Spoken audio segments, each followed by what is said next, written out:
Good morning students. In last video we have discussed about chapter number 9 that is problem of deficient and excess demand. कुछ topic हमने इस chapter के discuss भी किए थे that is full employment क्या है, अंडर एम्प्लॉयमेंट इक्विलिब्रियम क्या है, वॉलेंट्री अनवॉलेंट्री अनएम्प्लॉयमेंट क्या है, नेचुरल अनएम्प्लॉयमेंट क्या है, ये सब हम लोग डिस्कस कर चुके हैं. Today we will discuss the topic that is concept of deficient demand कि क्या कॉन्सेप्ट है आपका डेफिशिएंट डिमांड का. When it is lower than what is required for the fuller utilization of resources, जो हमारे फुलर यूटिलाइजेशन ऑफ रिसोर्सेज हैं, जैसे मैंने फॉर एग्जांपल एक एग्जांपल लिया था कल भी, आज भी मैं वही एग्जांपल ले रही हूँ. फॉर एग्जांपल जब हम रिसोर्सेज को फुल यूटिलाइज करते हैं तो आप 10 बिलियन यूएस डॉलर का क्या करते हैं, प्रोडक्शन कर सकते हैं. उसके बाद कहते हैं कि लेकिन जो प्रोड्यूसर था उसने कितना प्लान किया, मान लीजिए 8 बिलियन का प्रोडक्शन उसने प्लान किया और 8 बिलियन का ही जो कंज्यूमर था, कंज्यूमर ने क्या किया, एक्सपेंडिचर प्लान किया. सो जो 2 बिलियन जो डिफरेंस रह गया है that is called access capacity. क्या बोलेंगे हम उसको, एक्सेस कैपेसिटी. सो एक्सेस कैपेसिटी मीन्स हम 2 बिलियन और क्या कर सकते थे, प्रोडक्शन कर सकते थे, but due to some circumstances हम वो नहीं कर पाए हैं. So this is called your excess capacity. So AD is deficient when there is excess capacity in the economy. हमारी इकोनॉमी में जब excess capacity पाई जाएगी तो AD क्या होगा, deficient होगा. एक सिंपल वे में और बताती हूँ कि deficient AD कब होगी.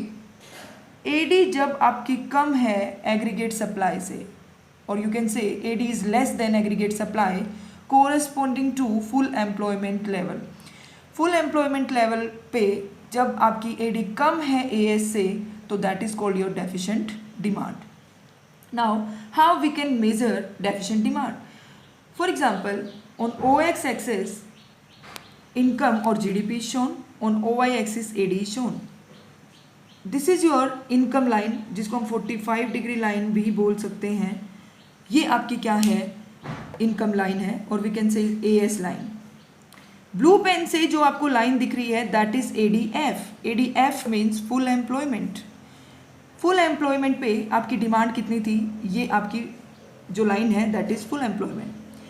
अब लेकिन जो प्लान जो किया प्रोड्यूसर्स ने वो क्या किया, फुल एम्प्लॉयमेंट लेवल का नहीं किया, बल्कि हमारा क्या, मैंने जो अभी एग्जाम्पल बताया था वो क्या था आपका 8 बिलियंस का उन्होंने प्लान किया.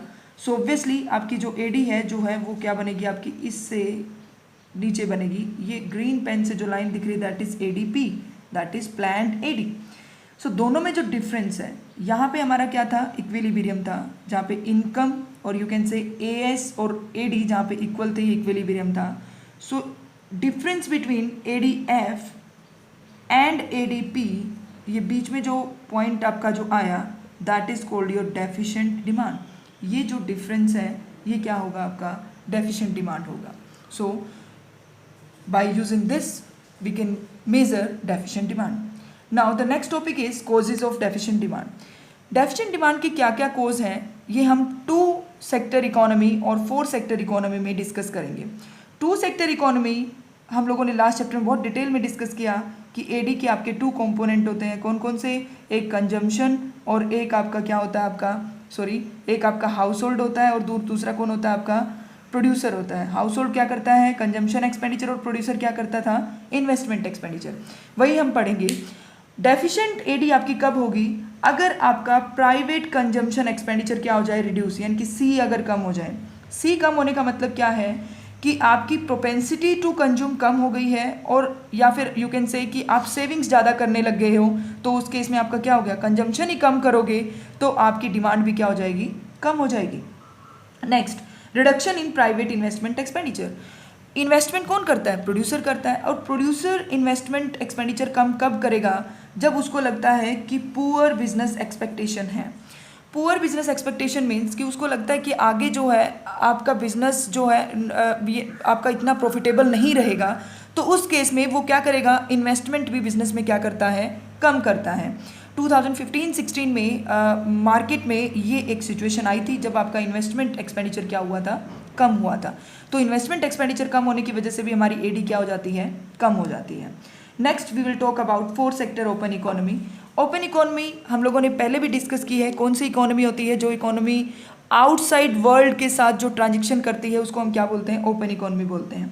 अब ओपन इकोनॉमी में हम 4.4 कॉजेज पढ़ेंगे डेफिशिएंट एडी के। फर्स्ट कॉज है रिडक्शन इन गवर्नमेंट एक्सपेंडिचर। अगर गवर्नमेंट क्या करती है, या तो कंजम्पशन एक्सपेंडिचर करती है या क्या करती है गवर्नमेंट, इन्वेस्टमेंट एक्सपेंडिचर करती है। अगर गवर्नमेंट कंजम्पशन एक्सपेंडिचर भी कम कर दे और इन्वेस्टमेंट एक्सपेंडिचर, कंजम्पशन एक्सपेंडिचर कम करने का मतलब है कि डिफेंस सेक्टर और मिड डे मील जो प्रोवाइड करती है गवर्नमेंट वो कम देना स्टार्ट कर दे, खर्चा कम कर दे। और इन्वेस्टमेंट एक्सपेंडिचर मीन्स कि government road, dam, government hospital, government schools ये अगर कम बनाना स्टार्ट कर दे तो इससे क्या होगा, आपका ये आपकी डिमांड जो है वो क्या रहेगी, आपकी कम होनी स्टार्ट हो जाएगी। सो ये भी एक रीज़न है डेफिशिएंट एडी का। फिर आपका सेकंड आता है डिक्लाइन इन एक्सपोर्ट। एक्सपोर्ट्स क्या होते हैं, एक्सपोर्ट जब आप हमारी कंट्री से सामान दूसरी कंट्री में जब जा रहा है that is called export. Export implies a fall in expenditure on the domestically produced goods and services. Export means हमारी कंट्री से जो सामान बना वो एक्सपोर्ट हो रहा है, मीन्स बाहर दूसरी कंट्री में सेल हो रहा है। तो अगर आपका एक्सपोर्ट कम हो जाए मीन्स दूसरी कंट्री में जो आपकी प्रोडक्ट की डिमांड थी वो क्या होगी, कम। सो ये भी क्या कारण है, आपका एडी डिक्लाइन होने का एक रीज़न है। Next is rise in imports. Import means जब इंटरनेशनल जो प्राइस है वो हमारी कंट्री में जो, मान लो हमारी कंट्री में जो सामान जो मिल रहा है वो बहुत कॉस्टली है as compare to international price. International market में वो जो सामान है वो हमें क्या मिल रहा है, चीप रेट पे मिल रहा है। तो हम लोग क्या करेंगे, बाहर से वो चीज़ लेके आएंगे। तो बाहर से जब वो चीज़ खरीद के लेके आए तो हमारी कंट्री में जो प्रोडक्ट बना उसकी डिमांड क्या हो जाएगी, आपकी कम। तो ये भी किसका रीज़न है, एक डेफिशिएंट एडी का रीज़न है। Next is increase in tax rate. Tax rate means leaves lesser disposable income. Now what is disposable income? Disposable income जब सारे एक्सपेंस कट करने के बाद हमारे सेल्फ कंजम्पशन के लिए जो इनकम बचती है that is disposable income. So disposable income जब कम रहेगी हमारे पास, फॉर एग्जाम्पल टैक्स गवर्नमेंट ने बढ़ा दिया, टैक्स बढ़ाया तो हमने हमारी इनकम का ज़्यादा पार्ट किसको दे दिया, गवर्नमेंट को दे दिया। हमारे पास जो खर्च करने के लिए यानी कि स्पेंड करने के लिए जो इनकम बची वो क्या बची, कम। और जब स्पेंड करने के लिए कम बचेगी तो एडी भी हम क्या करेंगे, इनकी डिमांड क्या करेंगे, कम। So that's the causes of deficient AD. Now we will discuss consequences of deficient AD, कि डेफिशिएंट एडी के क्या क्या कॉन्सिक्वेंसेज हैं। सबसे पहला कॉन्सिक्वेंस है आपका अंडर एम्प्लॉयमेंट इक्विलिब्रियम। जब एडी कम होती है तो उससे हमारा कौन सा इक्विलिब्रियम होगा, under employment. Now what is under employment? Owing to deficient AD producer are not able to fully utilise their resources. AD कम होने की वजह से जो प्रोड्यूसर है वो अपने रिसोर्सेज को पूरा यूटिलाइज नहीं कर सकता है। सो रीजन क्या होगा आपका, planned output is less than potential output. Let's take one example. जब एडी कम होगी तो मान लीजिए कि उस जो एक प्रोड्यूसर है वो 10 यूनिट मान लीजिए बना सकता है, लेकिन एक्चुअल में जब एडी कम थी तो उसने क्या किया, कितना प्लान किया कि उसको पता था कि डिमांड कम है तो उसने प्लान किया कि मैंने सिर्फ 8 यूनिट ही बनानी, क्योंकि मेरी 8 यूनिट ही सोल्ड आउट होंगी। तो 2 यूनिट क्या रही, आपकी बच गई। पोटेंशियल आपकी थी कि आप ये 2 यूनिट भी बना सकते थे। सो दिस इज कॉल्ड, आपने कितनी बनाई, 8 unit. This is called your under employment equilibrium. Let's discuss in diagram. O X axis पे आपने इनकम और जीडीपी शो किया, ओ वाई एक्सिस पे आपने एडी शो किया। This is your income line, जो भी अभी मैंने बताया था सेम ही डायग्राम है ये। इनकम लाइन को हम एएस भी बोलते हैं। This is your ADF and this one is your ADP. अब जहां पे एडीएफ और एएस दोनों इक्वल है, क्योंकि हमें पता है इक्विलिब्रियम कहाँ होता है हमारा, जहाँ एडी किसके इक्वल होता है, एएस के इक्वल। अब इस पॉइंट पे आपका कौन कौन इक्वल है, ADF is equals to AS equal है। So this is your full employment equilibrium. इस लाइन को नीचे ले आइए तो यहाँ पे आपका जो ओ एम जो है ये आपकी इनकम है और ये आपका क्या होगा, full employment equilibrium. Now this is your ADP. ADP mean जो प्लान किया, यानी कि प्लान कितना किया था उसने, 8। अब जो 8 जो प्लान किया था वो ये लाइन है। अब यहाँ पे इस पॉइंट पे ये क्या है आपका, एडीपी और एएस क्या है, दोनों इक्वल है। तो this is called your under employment equilibrium. ये जो पॉइंट है ये आपका अंडर एम्प्लॉयमेंट इक्विलिब्रियम था, इस पॉइंट पे आपका फुल एम्प्लॉयमेंट इक्विलिब्रियम था। अब जब आप इसको नीचे ले आएंगे तो ये क्या बना आपका, ओ एम। ये आपका क्या होगा, under employment equilibrium. So deficient की वजह से आपका क्या होता है, पहले under employment equilibrium. You can say that O N जो है वो अंडर एम्प्लॉयमेंट इक्विलिब्रियम शो कर रहा था और ओ एम जो है वो क्या कर रहा था, फुल एम्प्लॉयमेंट इक्विलिब्रियम शो कर रहा था।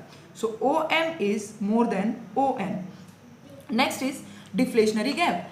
डिफ्लेशनरी गैप आपका किस वजह से होता है गाइस, जब हमारी एडी कम होगी इकोनॉमी में तो ऑब्वियसली इन्वेस्टमेंट कम होगी। जब हमें पता है, जब एक प्रोड्यूसर को पता है कि डिमांड कम है तो वो क्या करेगा, प्रोडक्शन में कम इन्वेस्ट करेगा। इन्वेस्ट कम करेगा तो आउटपुट कम बनाएगा, आउटपुट मीन्स प्रोडक्शन कम होगा, प्रोडक्शन कम होगा तो सेल कम होगा, सेल कम होगा तो आपकी इनकम भी क्या हो जाएगी, कम। और इनकम जब कम होगी तो हम डिमांड क्या करेंगे, कम। तो इस वजह से आपका क्या आ जाता है, डिफ्लेशनरी स्पाइरल। और वो डिफ्लेशनरी स्पाइरल क्या होता है, या यू कैन से डिफ्लेशनरी गैप क्या होता है, वही सेम ऊपर वाला ही डायग्राम है आपका। ओ एक्स एक्सिस पे आपने वाई इनकम और जीडीपी शो किया, ओ वाई एक्सिस पे आपने एडी शो किया। This is your ADF and this is your ADP. बस मैं सिंपली बताऊंगी अभी आपको, ये जो गैप है, दिस गैप जो कि हमने डेफिशिएंट डिमांड में किया था, इसी को हम क्या बोलेंगे, डिफ्लेशनरी गैप बोलेंगे। ये जो ई एफ जो है, it is your deflationary gap. Now third consequence क्या होता है एडी के कम होने से, अनडिजायर्ड स्टॉक। हमारे जो प्रोड्यूसर है, प्रोड्यूसर क्या होता है, लो एडी होने की वजह से producer is not able to sell all they plan to sell. जितना उसने प्लान किया था उतना सेल नहीं कर पाते, क्यों, because of low AD, demand ही कम है। Accordingly undesired stock pile up, undesired stock हमारा काफ़ी सारा इकट्ठा हो जाएगा। अब उस अनडिजायर्ड स्टॉक को क्लियर करने के लिए या तो प्रोड्यूसर क्या करेगा, प्राइस कम करेगा, या फिर अगली बार वो क्या करेगा, आउटपुट को कम प्लान करेगा, यानी कि कम बनाएगा। अब ये दोनों ही कारण किस चीज़ के हो जाते हैं आपके, जब प्राइस लगातार आपके कम होंगे तो इससे क्या हो जाता है, आपका डिफ्लेशनरी स्पाइरल हो जाता है, so deflationary gap you can say. So ये भी आपका किसका रीज़न है, ये भी एक सॉरी कॉन्सिक्वेंस है आपका किस चीज़ का, डेफिशिएंट एडी का। Last is loss of profit. Producer are not able to clear their stock. Producer able नहीं है कि वो अपना स्टॉक को पूरा बेच दें। जब स्टॉक को पूरा नहीं सोल्ड आउट कर पाएंगे तो नेक्स्ट टाइम वो क्या प्लान करेंगे कि आउटपुट मैंने क्या करना है, कम। और आउटपुट जब कम करेंगे तो इनकम क्या होगी, कम। इनकम कम होगी तो अगली बार इन्वेस्टमेंट फिर कम करेंगे, तो इससे हमारे प्रॉफिट क्या हो जाते हैं, कम हो जाते हैं। So because of deficient AD एक प्रोड्यूसर का प्रॉफिट भी क्या होता है, आपका कम होता है। So these are the consequences of deficient AD. So that's all for today. In next video we will discuss about concept of excess demand. Thank you students.